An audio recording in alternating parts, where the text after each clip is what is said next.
जो मुस्कुरा रहा है उसे दर्द ने पाला होगा, जो चढ़ रहा है उसके पाँव में छाला होगा। बिना संघर्ष के इंसान चमक नहीं सकता, जो जलेगा उसी दिए में उजाला होगा। क्यों बचे संघर्ष से? संघर्ष ही तो जीवन की आत्मा है। जितना कठिन संघर्ष होगा उतनी ही शानदार आपकी जीत होगी।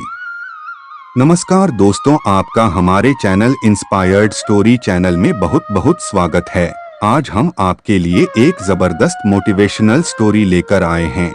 स्टोरी को सुनने से पहले वीडियो को लाइक करके चैनल को सब्सक्राइब नहीं किया हो तो चैनल को सब्सक्राइब जरूर करें और बेल नोटिफिकेशन को ऑन कर ले। आइए चलते हैं आज की स्टोरी पर। एक बार एक किसान भगवान से बहुत ही नाराज हो गया। किसान बहुत मेहनती था, बहुत मेहनत से वह खेतों में अनाज उगाता और उसकी देखभाल करता, पर अक्सर उसकी फसल खराब हो जाती। कभी सूखा पड़ जाता तो कभी बाढ़ आ जाती, कभी तेज धूप, कभी आंधी, कोई न कोई कारण बन ही जाता कि उसकी फसल खराब हो जाती। एक दिन उस किसान ने गुस्से में आसमान की ओर देखकर भगवान से कहा, हे ईश्वर, आपको लोग सर्वज्ञता मानते हैं कि आप सब जानते हैं, कहते हैं कि आपके इच्छा के बिना एक भी पत्ता भी नहीं हिलता, पर मुझे तो लगता है कि आप छोटी सी छोटी बात भी नहीं जानते हो। आपको तो ये भी नहीं पता कि खेती बाड़ी कैसे करते हैं। अगर आप जानते होते तो हर समय जो बाढ़, आंधी और तूफान आते हैं वो कभी नहीं आते। आप नहीं जानते कि कितना नुकसान उठाना पड़ता है हम किसानों को। यदि आप मेरे हाथ में यह शक्ति दे दें कि जैसा मैं चाहूँ वैसा मैं मौसम कर दूं, फिर आप देखना मैं अन्न के भंडार भर दूंगा। भगवान इस किसान के तीखे वाक्य सुनकर मुस्कुरा रहे थे और वह किसान के सामने प्रकट होकर बोले, मैं आज से तुझे यह शक्ति देता हूँ कि तुम अपने खेतों पर तुम्हारी जैसी इच्छा हो तुम वैसा मौसम कर दोगे। मैं बिल्कुल भी दखल नहीं दूंगा, तुम्हारी इच्छा से सब कुछ होगा। किसान बहुत खुश हो गया। किसान ने गेहूं की फसल अपने खेतों में बोई।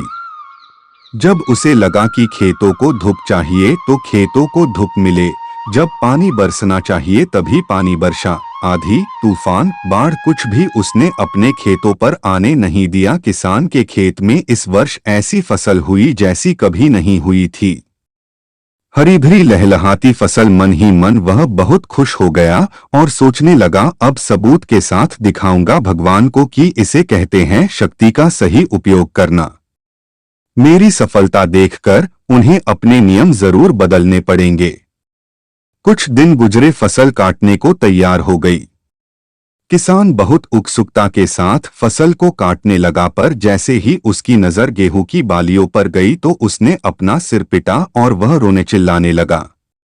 गेहूं की एक भी बाली के अंदर गेहूं का दाना नहीं था, सारी बालियां अंदर से खाली थी।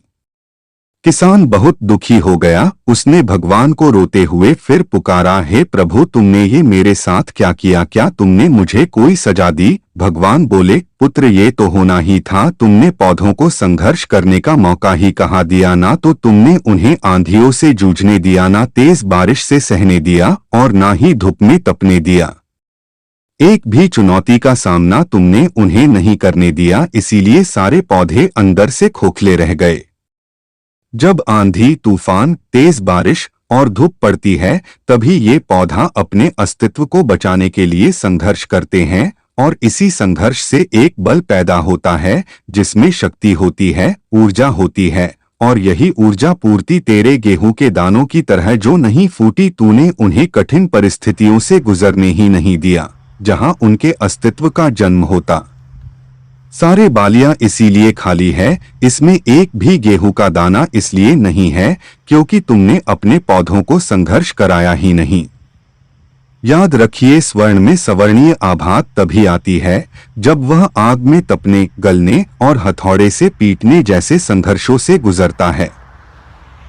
कोयले का टुकड़ा हीरा तभी बनता है जब वह उच्च दाब और उच्च ताप की मुश्किल परिस्थितियों से गुजरता है। इसी तरह यदि हमारी जिंदगी में कोई संघर्ष ही ना हो, कोई चुनौती ही ना हो, तो हम भी गेहूं की बालियों की तरह खोखले रह जाएंगे, कोई अस्तित्व नहीं होगा हमारा। विपरीत परिस्थितियां, चुनौतियां, समस्याएं हमें और अधिक निखारती है। यदि जीवन में कठिन परिस्थितियां और चुनौतियां आए तो घबराना मत, बल्कि सामना करना।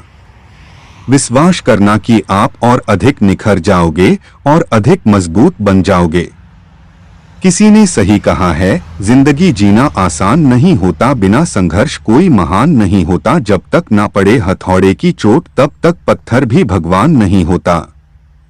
दोस्तों, इस कहानी से आपको क्या देखने को मिला, कमेंट सेक्शन में आप जरूर बताएं। और यह वीडियो आपको पसंद आई हो तो इसे लाइक करके, चैनल को अभी तक सब्सक्राइब नहीं किया हो तो सब्सक्राइब करके पहले नोटिफिकेशन को ऑन कर ले। मिलते हैं किसी नई वीडियो में नई कहानी के साथ। अब तक जय श्री कृष्णा।